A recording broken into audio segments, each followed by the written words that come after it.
And so I kind of was like, more or less, realized real quick that that wasn't going to be an option. I knew that, I wanted to do something that was meaningful and impactful. I looked at the military, talked to a couple recruiters. In the meantime, like I said, I graduated high school. So this is '04, and started kind of working a job there locally in Fort Walton Beach, Florida, where I was living at the time. And obviously, I was cleaning carpets, man, and I'm not doing this for a long time. I got to figure something out. And so like the military I was real close to jumping in there, and I just happened to be coming down the road one day, and I saw a fire engine tearing down the road, lights and sirens, and call it fate, call it whatever, just happenstance. But I was just like, man, I wonder what that's all about, and I don't have any family in the fire service prior to this, so I didn't grow up in the fire service like a lot of second and third generation guys. Went down to the local firehouse, and they're like, hey man, like, there's another fire department just down the road that's a combination department, and they'll take volunteers and stuff. You kind of get your foot in the door there and see if you like it, see what you think. And so this department doesn't even exist anymore in Okaloosa County. They're been absorbed by another department, merged with another department. But so I went down there, and the guys are super awesome, welcome in. Here I am, like I said, I'm like an 18-year-old kid, just trying to figure out life, right? And so they kind of took me in and was like, hey man, like, why don't you come down here on Tuesday night? The volunteers come and train with the career guys every Tuesday night. Big training thing. It's like, okay. So I came down on Tuesday, and I was immediately impressed with the camaraderie. I was impressed with the history. I'm a big history buff, so all the pictures on the wall and the old antique fire stuff hanging in the firehouse, and the attention to detail. The rigs were immaculate, and just really impressed with the overall structure of stuff and the way the guys were, busting each other's, chops. Dude, it's in ways that, 20 years ago, I feel like it was definitely a little different then. That was just like the part of it. Like everybody got their chops busted. There was no, there was very little off limits back then, and it was just a good time. I had a good time, so I started going on Tuesdays. And they're like, hey, a couple of the career captains were like, hey man, like, you seem to be into this. Why don't you come out on Saturday? We're going to do some training on Saturday. So I started going out. And after like a few weeks of that, they're like, I got some gear, some old hand-me-down gear. Again, I'm still learning everything. I don't know anything. And, they took a lot of time to really kind of get me invested in it. And they're like, hey, why don't you start doing rides with us? We'll ride along and see what you think. So went on a few ride-alongs, for a few hours, and ran a couple calls. I was like, that's pretty cool. And then, one of the captains really took a liking to me and was like, hey man, why don't you, if you're free on the weekend, because I was working Monday through Friday at the time, like, why don't you come up on the weekend on like a Saturday or Sunday and just ride a shift with us, do a whole 24. I was like, okay. He's like, that's a perfect way to get your, feet in the door as far as getting a vibe for like, if you want to do this for a living, right? So you can see the whole ebb and flow of house chores and taking in runs and training and all that stuff. And it's like, okay. So I went up there and rode a 24, and it was like one of my first times riding a 24. It was like probably maybe a couple rides in, and it was almost shift change the next morning, right? So just having coffee in the morning, and a fire came out in our first due.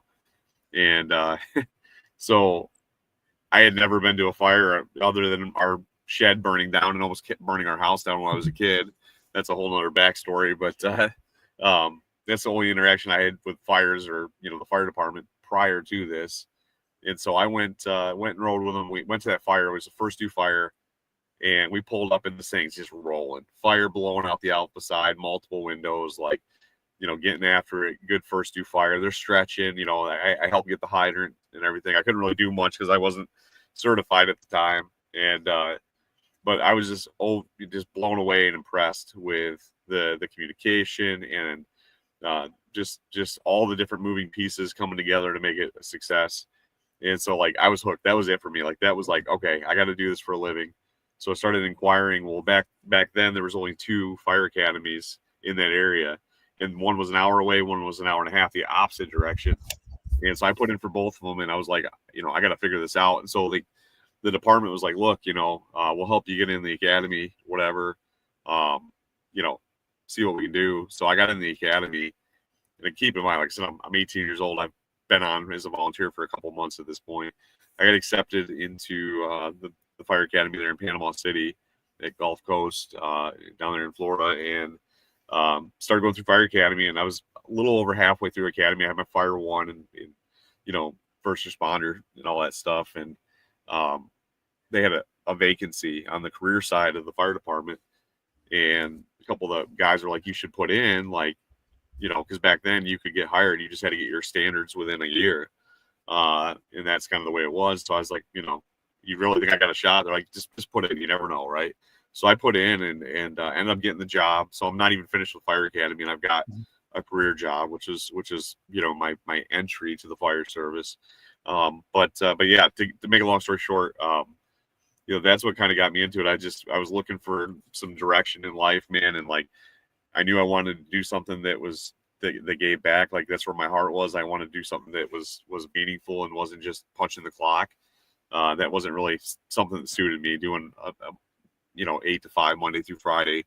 I see so many people miserable going to work, you know, and just like punching the clock, doing their time, and like, you know, making a living, but just miserable in the process. And I just didn't want to do that. And so like when I found the fire service, like the sense of team dynamic, the challenge physically, mentally, like it just drew me in. And it was kind of history after that. Like I said, I went to that first fire, I was hooked, and I got it in my blood a little bit. And that was it. That was what kind of sent me down the path of the fire service. So to fast forward to kind of what got me going into the training stuff more, I always enjoyed training. So never really had a problem with training. I always liked learning. I wanted to know as much as I could about the fire service. But like a lot of guys, you know, you get in and I kind of got like, I don't want to say, I mean, a little complacent, but comfortable. You know, I got in, I got, you know, my standards. I went to EMT school. I got my driver operator stuff. I got all the certifications you're supposed to have, right? In my first 4 or 5 years, I felt like I knew some stuff. So you get comfortable, right? You get comfortable. I went to a little bit bigger department, and just was getting good, you know, what I felt like it was good experience for the time. And early on in my career, like I just had this yearning to be a bigger city fireman. Like that's where my head was. Like I got to go big city, right? So I had worked in the Panhandle there in Florida for a couple smaller departments, and really just had a yearning to you know, be in a bigger, busier system. And so I ended up going to Tallahassee, Tallahassee is not a huge city, but it's about 300,000 people, and about this is 16 firehouses. You know, Florida State University and Florida A&M University are there, state capital. So there's like a lot of you know, mixed use occupancies, a lot of mid-rises, that kind of stuff. Pretty dense downtown area with the campus and everything, and call load's pretty good, fire load's pretty good. I ended up going out there and for a little over 5 years, and went to a lot of fires, went to a lot of calls, got some really good experience as both a firefighter and then driving for a while. You know, once you get to be a relief driver there, you drive a lot. Like I would say we got relief drivers that are driving 80% of the time. And so definitely a lot of good exposure. And I was still in that mindset of like bigger. So I ended up going from there down to Tampa, to Hillsborough County, which is a big metro job. And kind of, you know, that's a big job, 46 houses, like 130,000 calls a year, whatever. Big job. And having the time of my life as a fireman. But in the meantime, my wife and I, we started having kids. And so we go down to Tampa. We don't know anybody, right? And big city, as a firefighter, living the dream. The family stuff was really kind of taking a spin, you know, shifting my priorities, if you will. For the first time, I had to make decisions. So that's what led us back to the Panhandle for a while before trekking north. But long story short, the training component for me really came into play in 2012. I was riding backstep this particular shift in Tallahassee, and the weird thing is I had mostly ridden the engine most of my career, right? I'd been on an engine company most of my career in the suburban setting, the urban setting, rural setting. I mean, but mostly on the engine. And this particular shift, I was assigned to the truck company on the north side of the city, and it was at shift change. It was Memorial Day, 2012, and a house fire came in our first due. And it was like we did a nighttime shift change, so it was like 6 o'clock at night, and So I remember just getting there, just putting gear on the truck, scrambling to put everything in, jump in the truck, relieve the guy that's going off, and we catch this house fire, and we get there, it's working, engine stretching, and we're gonna go do search. Well, up to this point in my career, I did what we've been taught, right? The IFSTA way, right? Crawling around, grabbing onto boots, left hand, right hand search, and you train. In my mind, I was a pretty good firefighter. I was in good shape. Like I exercised routinely. We trained when we, like we're supposed to. And so in my mind, like I was doing everything I was supposed to do. And I had it in my head, like how this is going to go. Right. Well, we go do the search, and how many times have we done searches and there's nobody actually in there, right? Somebody's in there. No, they're not. They're already out. They find them. And so my head, there might be somebody in there, right? So at 6 o'clock in the afternoon, someone thinks they might be in there, but they don't know. So in my head, I'm just going through the motions, right? Captain says, hey, we're doing a left-hand search because the engine was going right. And so we did what we do, right? We at the time, this is the practice, right? Crawling on your hands and knees, and you're swinging your tool around and doing all the stuff you're trained to do. And I remember getting pretty deep into the structure, and you can't see anything. It's lights out. It's pretty warm in there. Fire's not vented yet, like, adequately. So it's hot. It's smoky. We can't see. It's a split level home. So up and downstairs, and the house is a pretty decent sized house. And I remember coming into this room, is like a big great room towards the back of the house, towards the Charlie side. And I found a couch immediately to my left. So I said, hey, I'm going to search the couch. So I get up, on the couch there, and I'm kind of feeling around. My captain went right. I went left. The next thing I know, he's yelling victim. And I'm like, it took me a second to register what he was saying, because in my mind, I'm just going through the motions, right? Like, we're not going to find anybody. Like, we don't actually, like, that's only happens in big cities, And so he yells victim. I come over, it's like, oh, crap. Okay. Well, this time the battalion chief had showed up. Other units are starting to show up, but we're trying to figure out, do we pull this guy out the way we came? And remember, we're pretty deep in the building, right? At this point, dragging this dude back is going to be a pretty significant task because how far we had to go. Well, the problem is we didn't know how deep the house really went because we didn't do a 360 prior to going in. Like the truck, basically the engine had done a quick peek around back and stretched. The truck was like, hey, the fire's over here, so okay, we'll search. So we didn't really get a good look at the back and to realize it was kind of like L-shaped. And so long story short, we decided, hey, we're going to go out the back of this house because we've got to be closer to the back. And of course, we can't see any windows, doors, anything like that. So the captain says, hey, grab this dude. I'm going to go find a way out of here. Well, so I start dragging this guy, and immediately I'm challenged because it's a big dude. He's 6'4", 240, 250, naked, slimy, not anything like the mannequins, the hose mannequins that we had drug out of the burn building, right? You go to these drills, and it's, you got these stiff mannequins that you can grab any way you want to and manipulate and move them however you want. And then you grab a real human being, and it's like nothing like training at all. And so I'm getting my butt kicked, and I'm trying to do this, in my head, I'm like, oh, I'm going to pull my webbing out, and I'm going to do this fancy harness, and I'm going to cinch this guy up. Well, guess what? When your heart rate's over 160, because I'm amped up right now, right? And I'm tired because we've been at it for a good 10 minutes or 15 minutes, at this point, and trying to the fine motor skills go away, right? I'm trying to get my webbing out. I can't get this thing out. I end up breaking my box light. So even talking about how I wear my gear, I'd always wore, the throwing the box light over the air pack, right? Over the top of everything. Well, I couldn't get it to get out of the way. So I ended up slinging it back, and I broke it in half on my air tank. Just because I slung it so hard out of frustration. And I ended up dropping the webbing. I couldn't find it. Long story short, I ended up just like, basically I attempted to CPAT drag this guy, right? I'm going to pick him up and I'm going to drag him. Well, he's longer than me because I'm only 5'10". He's bigger than me by quite a bit at this point because I only weighed like 180 at this point, 185. And he's slimy, right? And so I dropped this guy, I don't know how many times. I'm dragging him. I'm moving him, but not well. I tripped over a coffee table. I ended up getting to the stairs because we had basically the captain was like, hey, I think there's a door off this backside. Well, we had to go up like a half flight of stairs to this next level and out the back and down this like long room to the back. And so needless to say, my heart's ticking, right? I'm breathing probably faster and harder than I realized at the time. And we'd already been searching for a good 8 to 10 minutes. I mean, we're deep in this house when we found this guy. And so I'm not even watching air supply, right, until my air alarm starts going off. So I'm coming up the stairs. I'm trying to move this dude up the stairs by myself because the captain's trying to figure out which way we're going out, and tripping up the stairs, tripping. Finally get a hold of this guy. The captain helps me get him up the stairs, get him landing. Well, I'm like, at this point, my low air alarm had stopped going off. That's how low on air we were.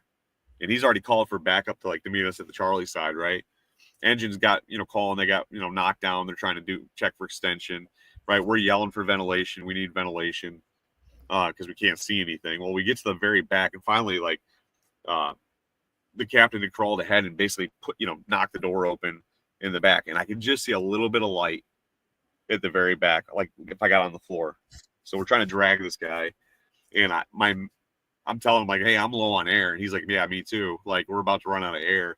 And we got a good 20 to 30 feet at this point to drag this guy. And I'm gassed. I am freaking gassed, dude. And so we're dragging and not very efficiently, but we're getting him out. I'm just trying to grab a hold of this guy moving. Well, we get to about 10 feet from the door, and my mask sucks to my face. My air. And so we're still, so I try to get low. I pull the regulator out because I'm like, I can't breathe. And so now I'm trying taking a little bit of smoke in as we're dragging this guy the last 10 feet, last little burst of energy. Let's just get him out the door, right?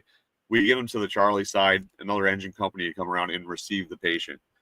We're done, right? We're done. I literally got to the back of the house and I just collapsed on my knees, and I'm literally trying to pull my helmet off, but my fingers were so I'm hyperventilating at this point because I'm sucking smoke. I have no dexterity. I couldn't even get my helmet off my head barely, let alone my mask. So I remember one of the guys from another engine came over and unclipped it for me so I could finish getting my stuff off.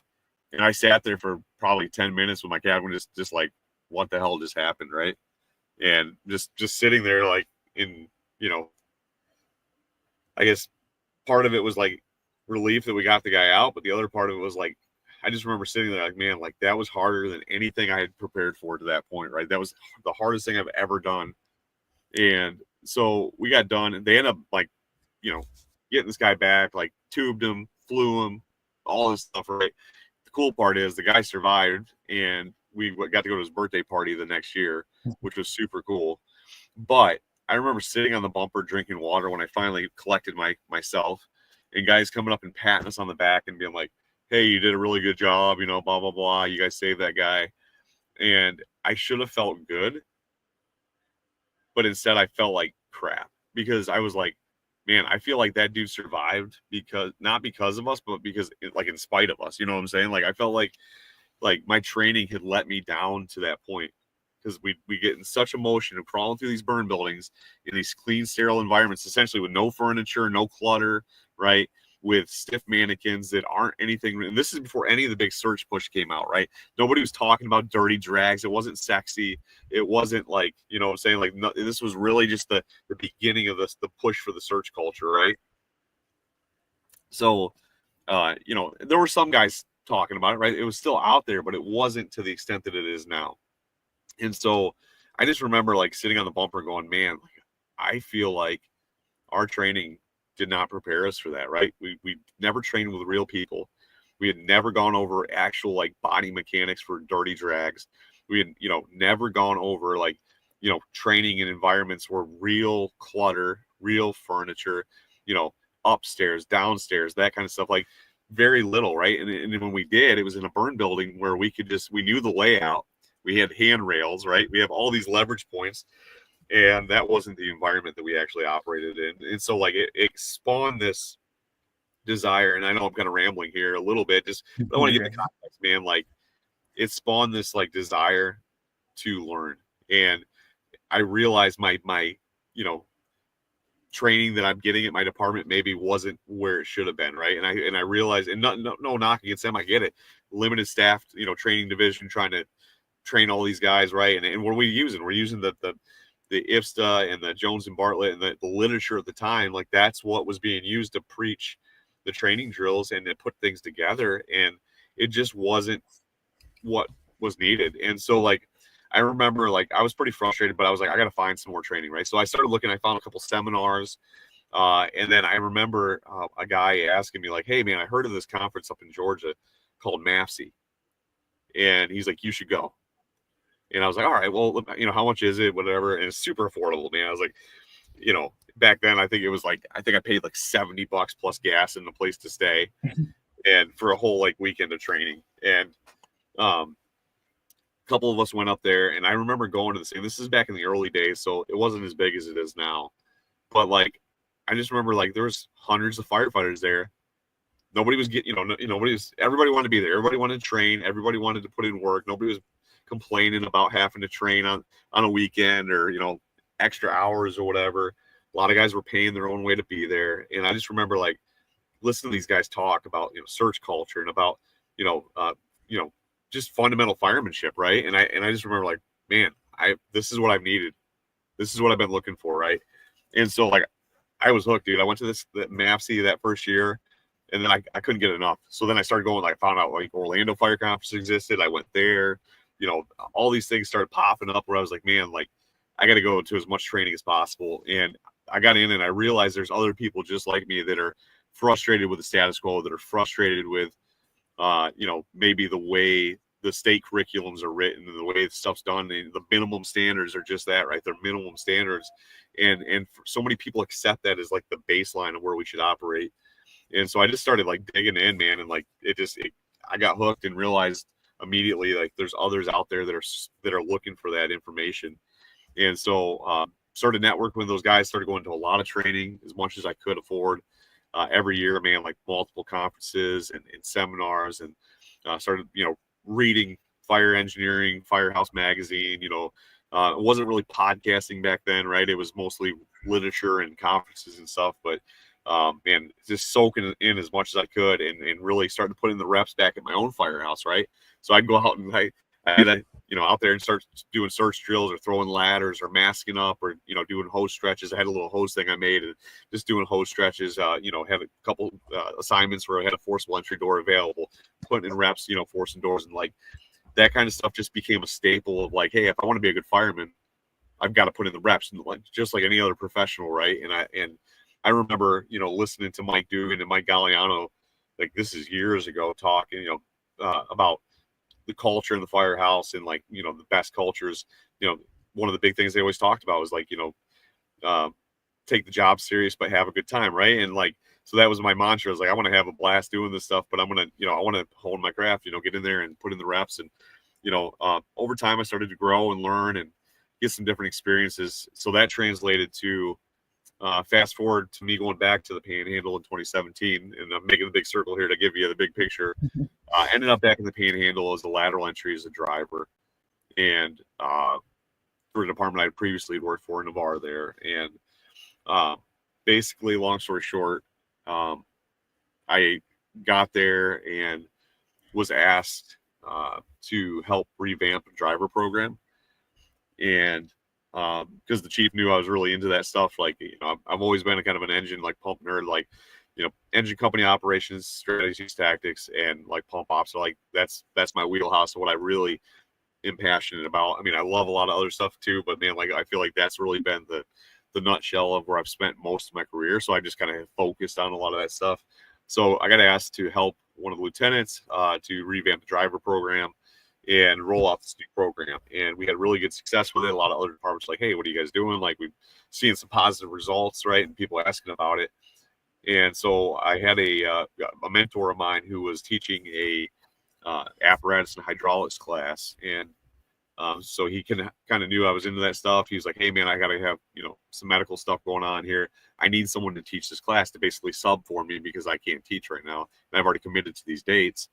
And so he called me up and was like, would you be willing to teach this class? And this is a state class. And I was like, yeah, I'll help you out, man. Like, not thinking anything of it, right? So I'm kind of still in this mindset. I teach at the local level, at the academy, the fire department. I'm not trying to teach beyond that at this point. And I had my instructor, but I'd really never used it in a formal setting. And so I went and did the class, and about halfway through it, I realized how much I really enjoyed instructing. I enjoyed aha moments and, passing on a little bit of stuff that I learned along the way. And it just it hit me. I was like, man, I really, really enjoy this, but I still had like a little bit of imposter syndrome, right? So here I was like, been on the job for a little bit of time. And at this point, I was just got promoted, or was about to get promoted to company officer. And I'm looking at myself like, dude, like there's no way that I could teach beyond this. Well, that mentor of mine, who's a former captain in another neighboring department, super awesome guy. One of the best I ever had a chance to learn from, was kind of like, listen, dude, here's the deal. Like, you got a passion for this stuff. You obviously love helping people learn. Pass it on. So he kind of encouraged me. So there's a local conference in the state, the Great Florida Fire School, and they were doing a call for presenters down in Fort Myers. Excuse me. And he was like, hey, you should put in. I was like, I don't know, man. I've never done anything like this at a conference level. And so I kind of put in, and this is where the left seat tips and tactics came from. So I put that class together as a result of years of like failure early on in my career and learning the hard way and stuff. And then also part of that, building that program. So I put together all these things that I wish that somebody had told me about that position, years and years ago, and all the things I learned the hard way along the way. And I sent it in thinking there's no way in hell that these guys are ever going to give this dude from Northwest Florida a shot at teaching, right? Because I mean, I'm nobody. I'm like, there's no way. And so lo and behold, to my surprise, I get an email saying, hey, thanks, you've been accepted. I'm like, what? Now I'm like, now what? Uh-oh. Here I put in mostly to basically appease this mentor of mine, like, okay, I'll put in, and then I get accepted. And so I went down there. I'm scared to death, dude. Scared to death. And I remember doing the class and thinking there's no way, like, this is going to go terrible. I've never done anything like this on that kind of stage where I'm like actually talking to a big room full of people other than like my peers and people that I knew locally. And I got done, and I don't remember half of what I said that day. And then we did the hot class, and like I just remember like people coming like, hey, that was really good. I appreciate, I was like, really? And so got invited back for the next year, put in for a couple other smaller things, and got started getting accepted in a couple of places. And it just kind of took off from there, man. It kind of got wings of its own, if you will. Got to train with some really awesome people. They're like, hey, I think you got some value in your message here. I think you should share it. And so started podcasting with Sean Duffy. Started writing a few articles that again, mentors pushing me out of my comfort zone. Mike Galliano, Anthony Avillo, a couple of those guys really pushed hard to like put some of the stuff on paper, pen and paper, write some articles. And so again, stepping out of my comfort zone.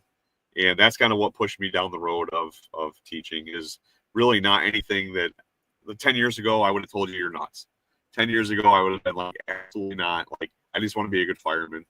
And along the way, I've had some people that have kind of given me a kick in the butt and say, hey, you got to step out of the nest, share your passion, share your message. You don't have to have all the answers, right? And just give back to the fire service, man. Don't be one of those guys that hoards knowledge and doesn't pass it on. And that's really what I set out to do. And I've had some incredible opportunities along the way because of that, right? And so I know that's a really long journey to give you the backstory of what got me in the fire service, what got me into training. So in a nutshell, what got me in the fire service was on a whim, call it fate, whatever. I got it in my system. I loved it. What got me training was a failure. What I felt like was failure on the fire ground. Like I said, the guy survived, but not because of us, in spite of us. And then, what got me teaching was really just people that poured into me and gave me the encouragement to step outside and do things that I was not really comfortable doing. And I found that I really met some amazing people along the way and have kind of kept me moving forward. So that's it, dude. I hopefully that answers the questions, if you will. But yeah, that's basically my career journey in a nutshell, man. It's been a lot of fun. It's been a blur in a lot of ways, but surround yourself with good people, man. They'll push you to be better.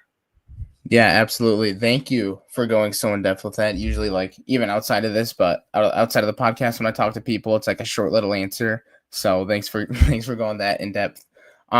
Before we go to, there's a question from someone in the chat. Is technology important to today's firefighters? If so, in what way? Yeah, I think so. I think that the world we live in is driven by technology, right? Um, I look at my kids and they're so far technologically beyond where like I was at their age, just by default, right? But I think like you have to temper that with an understanding of like fundamentals, right? So I think like there's a balancing point. There's some promising technology out there, but I think we can't completely. It's like a calculator, right? It's a great tool, but you still have to know how to do things the long way if you have to, right? Thermal imaging is a perfect example. Ticks are amazing. Andy Starnes has done, and him and Joe DeVito and some of the guys out there have done amazing work with thermal imaging. But at the end of the day, like they'll tell you straight up, it's a tool, right? It can fail, and you have to still have good fundamental search practices. So I think like technology, it really, in a lot of ways, has made it where we can, when it works, we can do amazing things quicker, right? We can do our work faster, more efficiently. Where I see a huge benefit up to it is, I mean, like you look at some of the staffing and software that's out there for managing like day-to-day stuff. Everything we used to do like paper check sheets for like apparatus checks. It's all digital now, right? It's all digital files.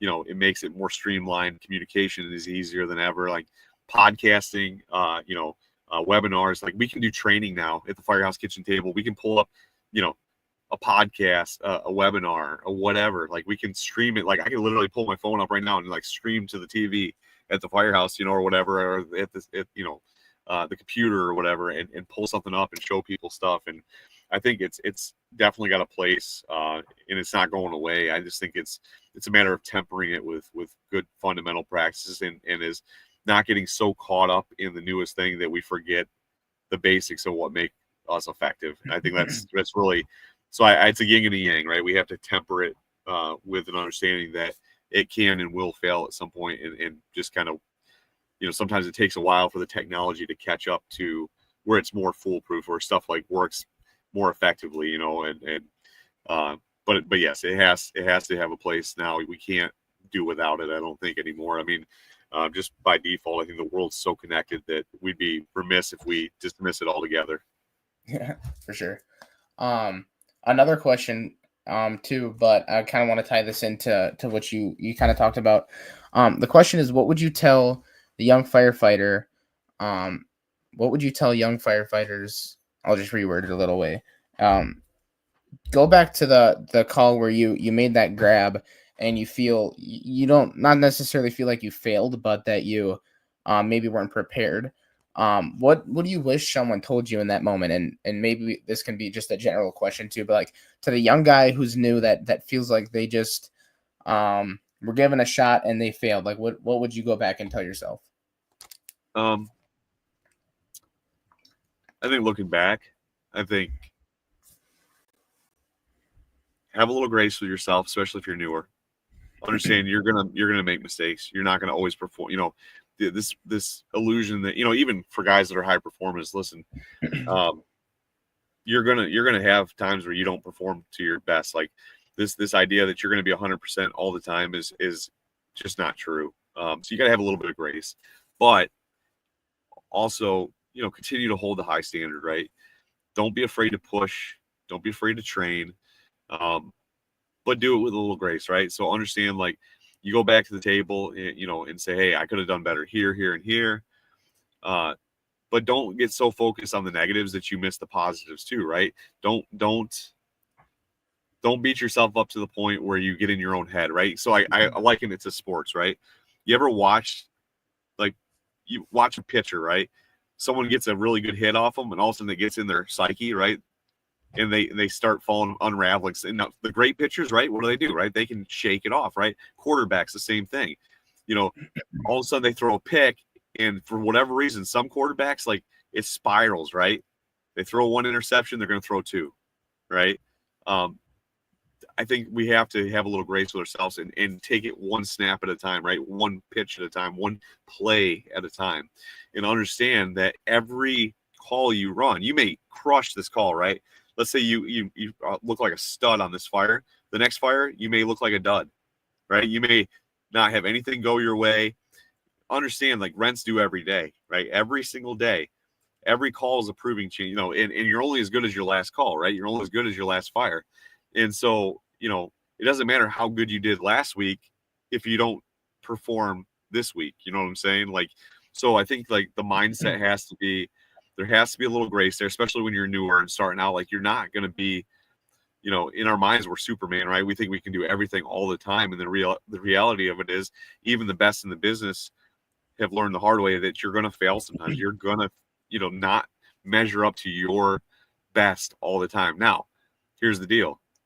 If you raise the bar high enough for yourself, right, even when you come a little short, you're still doing better than 90% of the guys out there that are just accepting the minimum standard, right? So that's the goal, right? Is you set the bar high enough so that even when you do stumble and don't perform to your best, because you're going to have those off days, like that's just reality, you know. You've got to, you know, put yourself in a position so even when you stumble and don't perform to your best, you're still above average, right? You're still delivering at a high level. And I think like that's a big part of it. Don't get in your own head. I used to beat myself up, and I still struggle with this, man. Like, you know, you screw something up and you beat yourself up, use that, channel that energy to be better. Yes.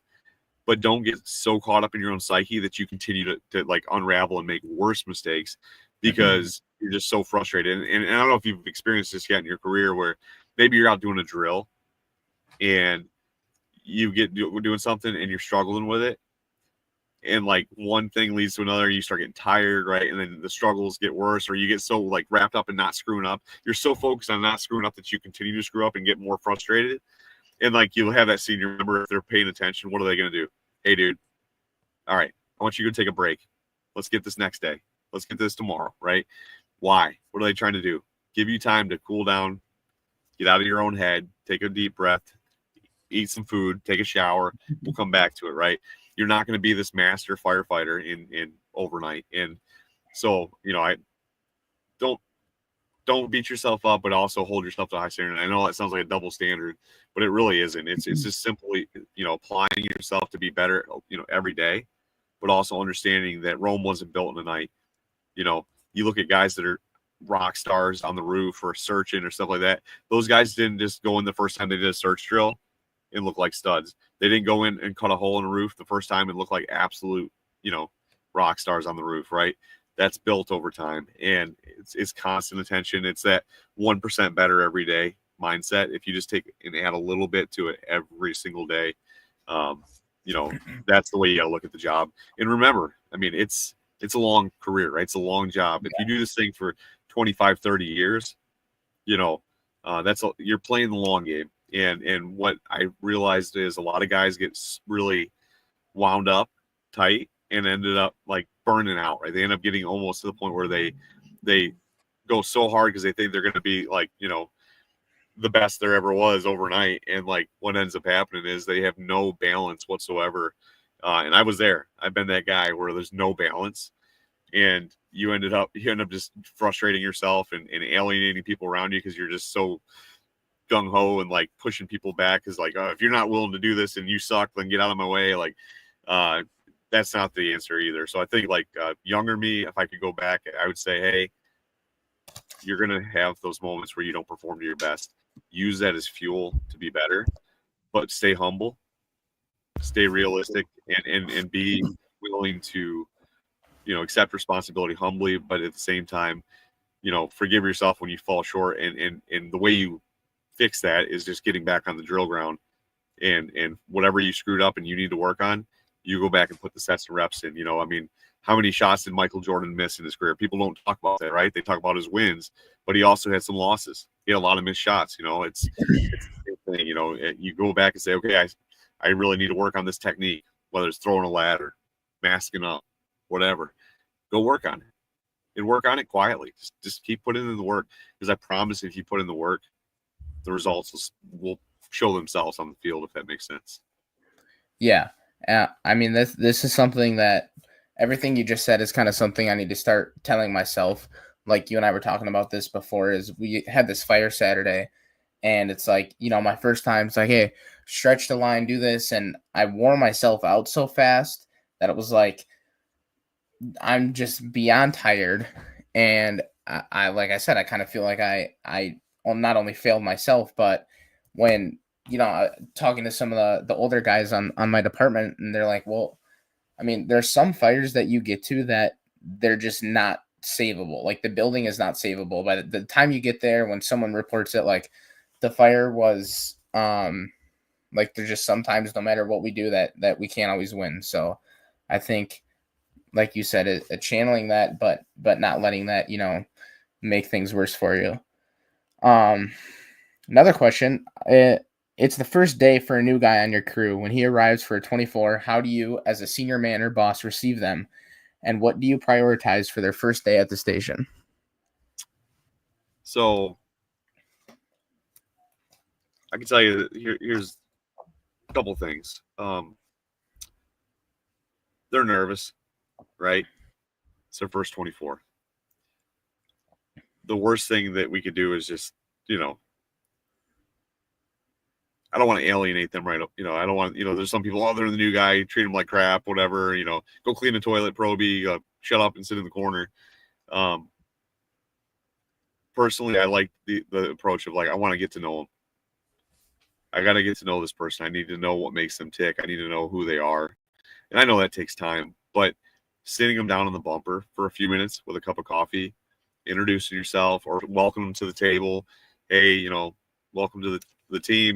They need to understand that like they are absolutely a part of that team, right? They're absolutely, we're only as strong as the weakest link in the chain, right? And so it's silly to self-sabotage, but the fire service does this all the time where, guys don't want to invest in the new guy or they want to, beat them down or whatever because they're new. And so my thing is like, my approach is this, like welcome to the team, lay the expectations out right from the get-go, right? Because here's the thing, if they don't know what is expected of them, we can't really fault them for not knowing, right? If they don't know that they're expected to, have their gear set up and have equipment checked by a certain time or the coffee made by a certain time or a certain way or whatever, we can't really complain if they don't know, right? So expectations on stuff I think is a big thing. So get to know them, sit them down, welcome them to the team, have that cup of coffee. And then I see a lot of people focus more on like go clean something, right? Well, that's important. Like we'll show them the housework and stuff like that. From my experience, both as a backseater and then being on the other side of it, I think it goes a long way to make sure that they're at least competent in stuff that could get them dead. So I need to know, are you familiar with our SCBA? Have you ever used a Scott Pack before? Maybe they haven't. Maybe they use Dragger in Fire Academy, right? Maybe they've never seen a Scott Pack, right? Can they put their gear on? Can they don an SCBA? And do they know how to use the emergency features of that SCBA? Do they know how to pull our hose, right? They may have pulled a hose in Academy, but is it set up the same way, right? Do they know what our expectations are on certain calls? Like, so to me, like that's more important than cleaning a toilet right now, because at 7:30 we could go to a fire and they need to know how to put their gear on. I need to know that they can put their gear on, stretch a line, catch a hydrant, throw a ladder, so those first few shifts to me, like that's where, in my opinion, the focus needs to be on those fundamentals. Now, I'm not saying they're going to be rock stars, but at least competent in our operation of what's expected. If we get a house fire, if we get a pin job, if we get a cardiac arrest, what are they grabbing? How does our stuff work? That's where my focus is, with new people, is if I am assigned to help that person, I want to make sure that those are the areas I focus on. I don't care that they know that how many screwdrivers are in the toolbox right now. We'll get to that. What I need to know is, are they competent in the fundamentals of the job, and can I trust them, right? And can they trust me, right? They need to know that I'm counting on them as a member of this team to perform to a certain level, right? But they're not, they're just because they're new doesn't mean that they're not vital to the operation, right? To make things go. So the welcoming part, the training part, making sure that they are up to speed on the fundamental stuff, that it has to be the things that can, life safety things that could get them dead. And then from there, the expectation talk. And then from there, like I said, one of the things I think is really helpful is if you assign a senior member, it doesn't have to be the company officer, right? Assign the driver or that's other, another firefighter on the shift to actually mentor them, right? To show them the ropes, to show them the flow of how our stuff goes, right? Because maybe on this day you do, it's a big truck day, so we raise the cab and we check fluids and we do this or that, or maybe this day is, the day that we deep clean the station or whatever. Like those little nuances, they'll come. But if you find somebody that they can shadow and ask questions, man, like that is so powerful to have a mentor right from the get-go. And it may have to be the company officer, it depends on your staffing, but I'm just saying, like, those are the things that we need to focus on. We don't need to we need to focus on performance over appearance, because I don't need somebody that is afraid to ask questions. I don't need somebody who is, just wants to come off like they know what they're doing, but they actually don't, because those people are dangerous, right? If they're afraid to ask questions, they're going to get someone in trouble. So I need them to know that it's okay. Like, if I bust their balls right off the bat for not knowing something, guess what they're not going to do? They're not going to ask me again, right? Because now they don't want to feel stupid, right? So what are they going to do? They're going to try to act like they know what's going on, and they very well may not know what's going on. And so trust is huge, man. Like, trust, performance, the appearance stuff. Like I said, yeah, you don't want them looking like a slob. Yes, you want them to keep the station looking nice. But like I said, that first shift in particular, I don't care if they clean a single toilet. I will clean the toilet as the senior guy. Like, I need them to know our apparatus, our equipment, our expectations. That's where we need to put our emphasis and our focus, because if the focus is on making coffee and cleaning toilets and we don't do anything with them performance-wise, like they made, people will say, oh, they're a great pro because they clean the station. But how are they as a firefighter? Because that's really the benchmark, right? That's really the benchmark of how we're going to get measured in the public's eye. Do you think the public cares how clean your firehouse is? Newsflash, most of them don't even know. They don't even care. But what they do care about is when there's a problem that you know what you're doing and can solve it. And so I think sometimes we get caught up in our own cultures, our subcultures, of expectations, and we forget like why we're actually here, to respond to alarms, to respond to people's emergencies. And that goes back to, again, are you a performance driven organization, or are you just looking for accolades and feathers in the cap and want to look good on paper, right? Yeah, that's an interesting perspective, but actually the right perspective. So to go kind of off of that, let's put you in as a company officer. You've got a senior guy and we can go new guy or maybe a person with a few years on. You show up to a fire. What are you expecting from them? And not so much just skill wise, but attitude. Like as that company officer, what are you expecting from them? So I think as an officer, I mean, like, here's the deal. You want to sum it up, man. I think like Mark Von Oppen really hits it on the head. Give me an all-out effort, right? All in, maximum effort, right? Have a great attitude, treat people right. That really is the job, because here's the deal. I can teach you technical skills, yes, but I can't teach you heart. I can't teach you integrity, right? I can give you that like example, right? I can show you, I can try to fire you up and give, here's the deal. As a company officer, you 100% set the tone, the thermometer on your crew. Yes. But at the end of the day, you can lead a horse to the water, right? But you can't make them drink. No matter how fired up I am, passionate about the job, right? At some point, you have to want that. At some point, you have to be willing to take that leap. So for me, like, if I have somebody who has a good attitude, who wants to learn, who is humble enough to admit when they screw up and willing to work hard and put in the work, like that, to me, that's gold. That's what you want in a firefighter. On the flip side of that, here's the deal too. And this is something I learned the hard way years ago, is not everybody is wired the same way as you. And that's okay. So tempering expectations, I think, whether it's a senior guy or a new guy, the expectation of working hard, having a good attitude, being a team player, right? That customer service first mindset, like that's what you want to instill as an officer, right, on your crew. We're going to train, we're going to break bread. We're going to do stuff as a crew, right? And so, like, I was a big fan as a company officer of leading the charge, right? That's the company officer's job, is not to be some white shirt sitting in the office all day. Their job, they're a line supervisor. And it's hard to supervise or to lead or to inspire people if you're hiding behind a desk all day, right? And I get it. Fire departments are asking more and more of their company officers to be involved with stuff. I get it. There's times where you got to be in the office, but you're most effective when you're sweating with your guys, when you're training, when you're doing housework. Excuse me. When you're doing housework, when you are actually interacting with them, and that means you got to get dirty. And so expectations of the guys, I can't expect them to do something I'm not willing to do myself, right? They got to know that when I'm asking them to do something, whether it's wear their PPE, that I wear my PPE, right? If I'm asking them to train and have a good attitude about it, what do I got to do? I've got to train and have a good attitude about it.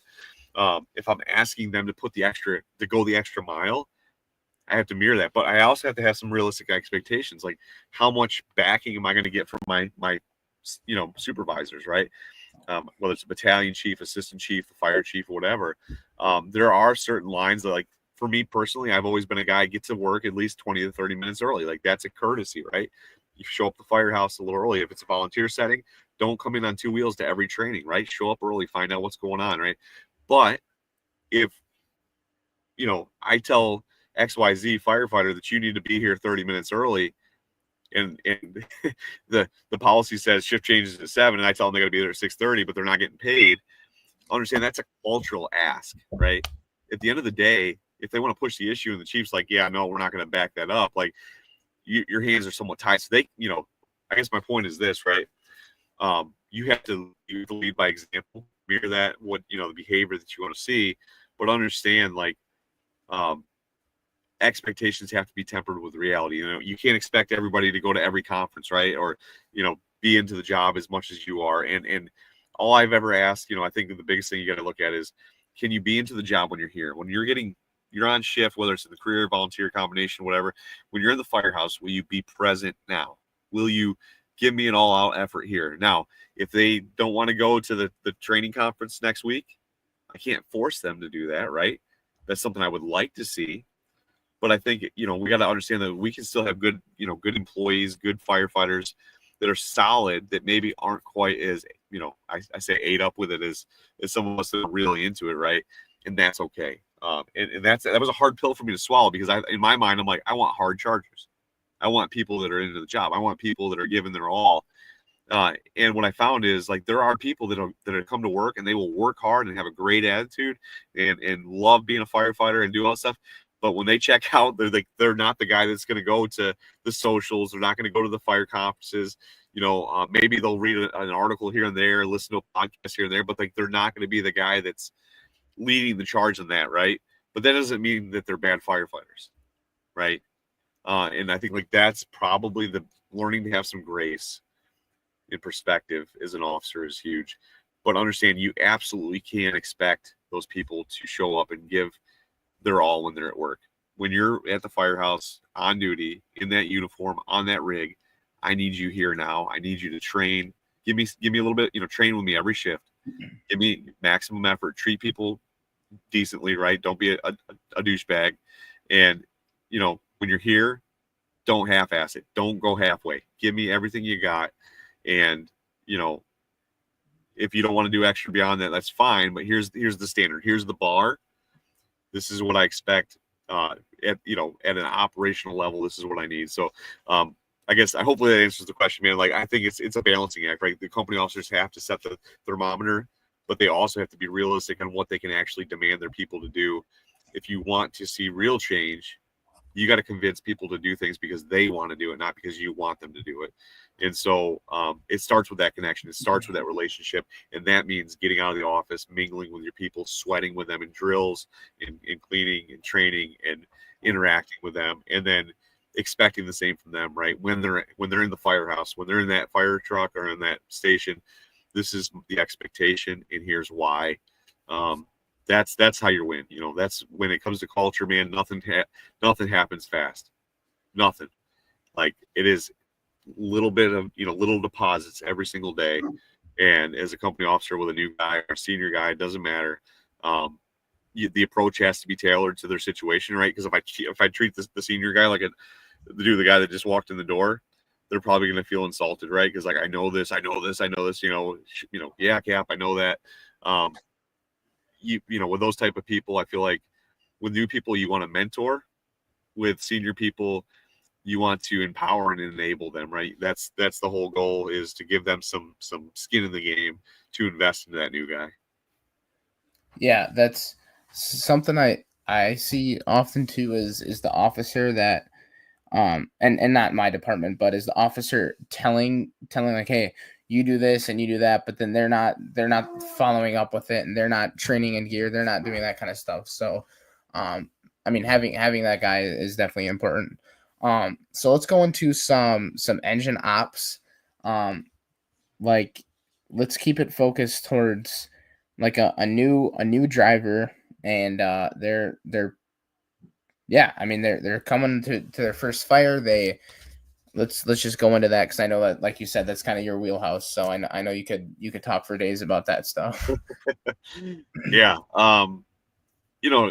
First of all, understand your state curriculum is probably just barely scratching the surface of, like, legitimate, like, what you can actually do. And Yeah.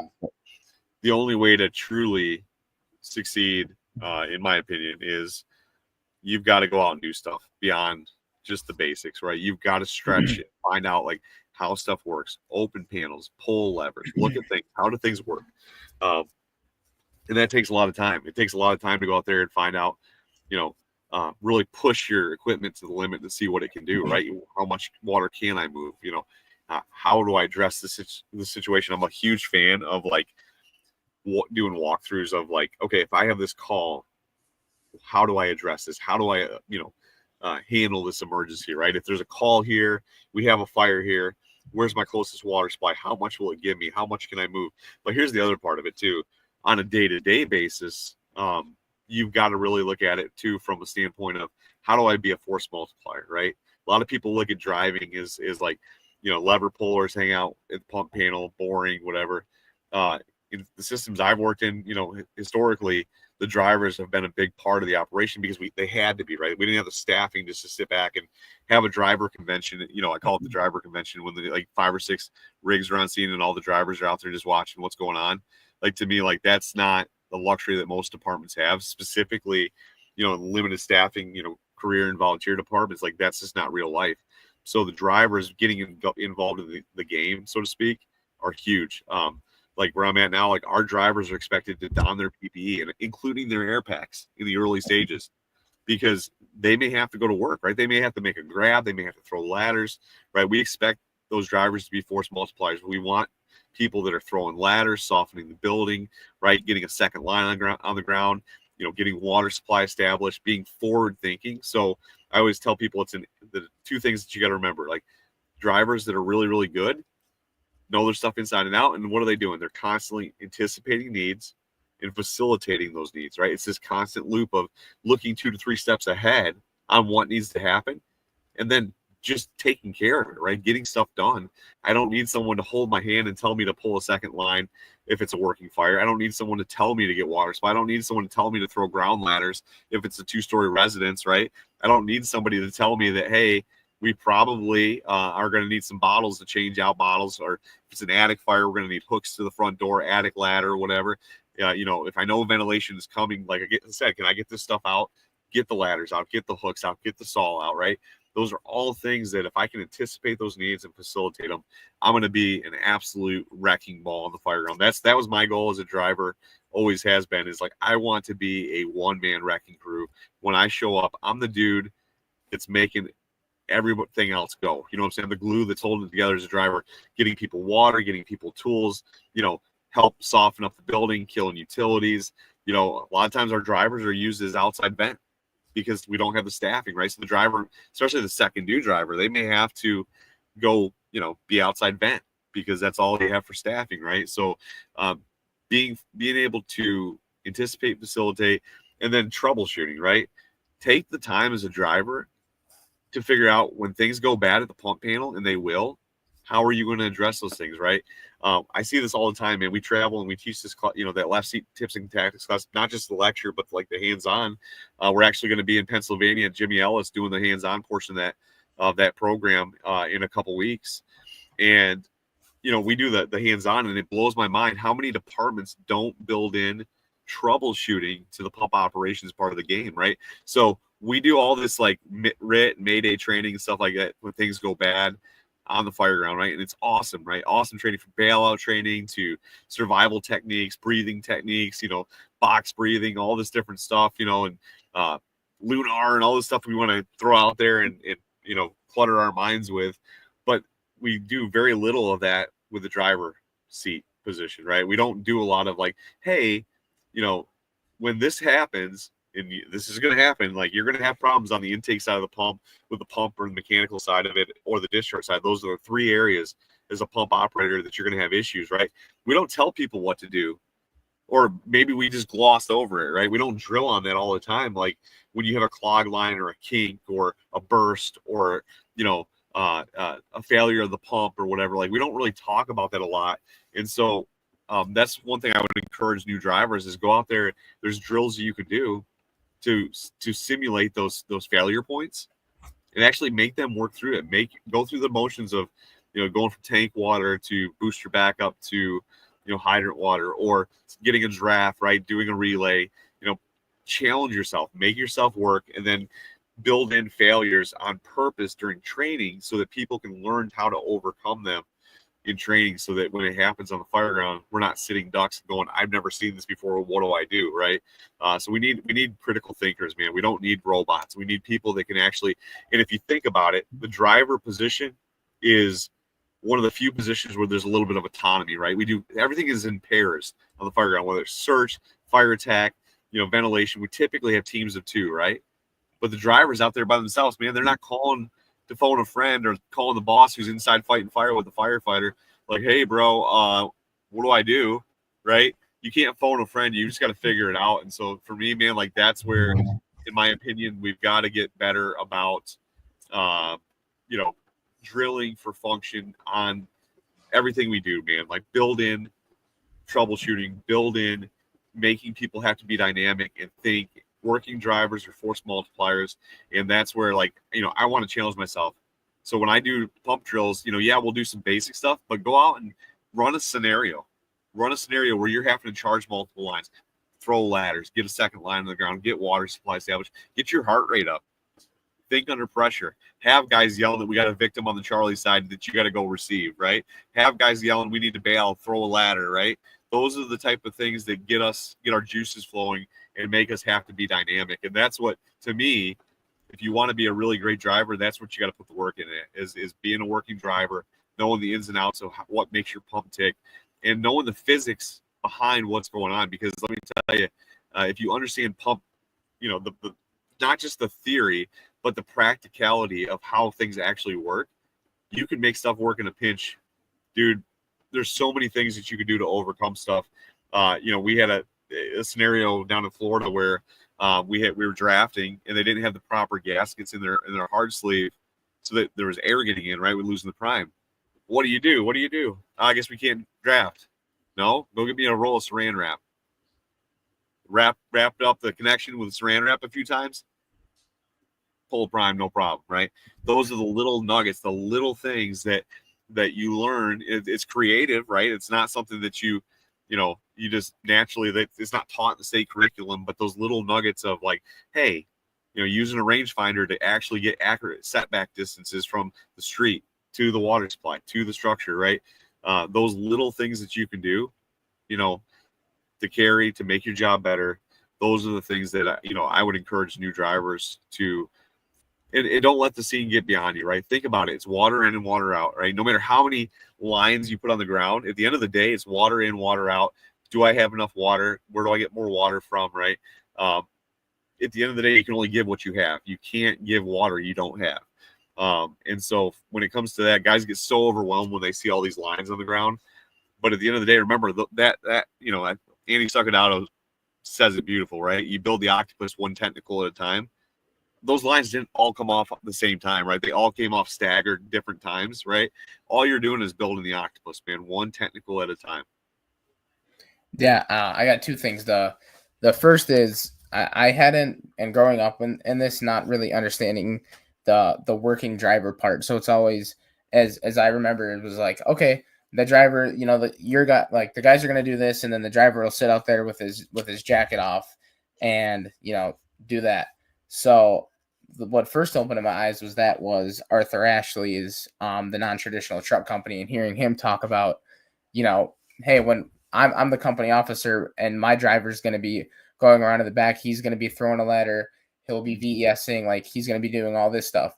So that's awesome. And then the second thing, which you said at the start, is about the Wisconsin, or not just Wisconsin, but the state minimum court thing for driver operator. It's like, well, per state certification, I'm a driver operator, like legit a driver operator, but I have no idea how to run a pump. So it's like, and that's part, my part too, but it's like the bare minimum is really what the state is. So going that extra step of, your in-house training. Got a question from someone in the chat. What's one lesson you learned the hard way in this job you wish every new firefighter knew from day one? I think you kind of touched on that a bit. If you wanted to go a different direction. Yeah. Like I said, man, you got to play the long game. It's chess, not checkers. I think that's, for me, like twofold. One is learning that not everybody feels the same way about the job as I do, and not taking that personal, right? Hold a higher standard for your, the highest standard is reserved for you, right? It's the highest standard should be for you.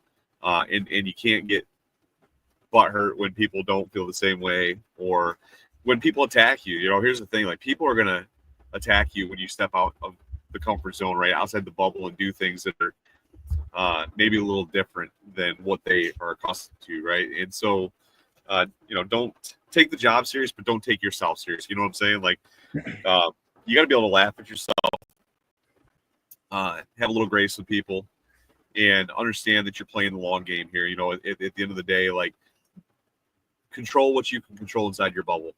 Don't get so ate up with what you can't control, right? You want new nozzles or different attack packages, or, man, we should be doing this, or we should be doing that, or, maybe, the chief doesn't care about us, or the council doesn't care about us, or whatever. Like, there's certain things that you can control, and there's certain things you cannot control.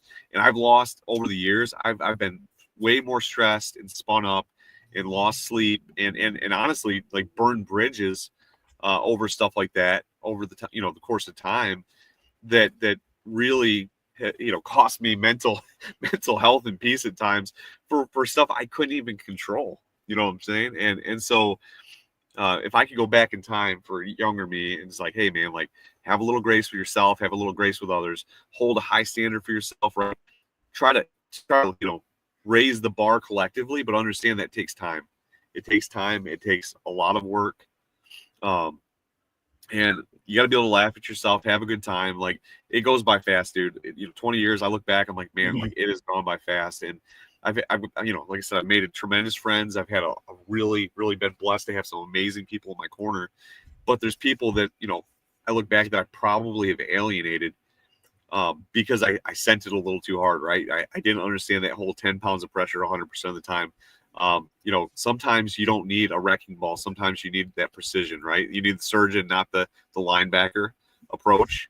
And so, that's kind of something that I wish I could go back and, tell myself that, hey, just take a deep breath, man. Enjoy every minute of what you're doing, right? Enjoy the grind, right? The process, the grind is the beauty, right? That is, there's no destination, if you know what I'm saying.